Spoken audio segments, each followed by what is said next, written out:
আসসালামু আলাইকুম ওয়া রাহমাতুল্লাহি ওয়া বারাকাতুহু। আমি একটা কাঁঠাল নিলাম, একটা বল নিলাম। এই যে এই বলটা এখানে রাখলাম, কাঁঠালটা রাখলাম। আমি এই পাকা কাঁঠালটা কীভাবে ভাঙতে হয় আপনাদেরকে দেখাবো। অনেকে কাঁঠাল ভাঙতে জানেন না। আইছে, এইমাত্র আসছে কারণ বিসমিল্লাহির রহমানির রহিম। দেখেন কাঁঠালটা আমি ভাঙতেছি, দেখবেন কিভাবে কাঁঠালটা।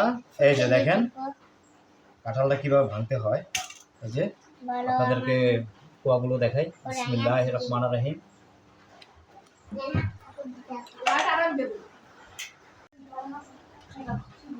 এই দেখেন কিভাবে ভাঙতে হয়, অনেকে হয়তো জানেন না।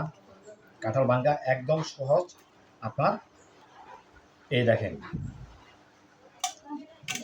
আমি দেখাবো। এই যে দেখেন কিভাবে দেখুন আমি কাঁঠাল নিব, কোষগুলো বাইর করতে হয়। হাই গাইস, দেখুন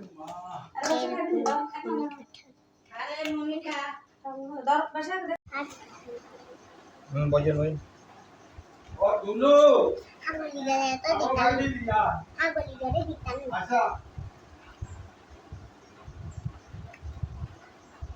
কাঁঠাল ভাঙ্গার শখ নিয়ে বুঝছেন কিভাবে কাঁঠাল ভাঙি। আমার দাদু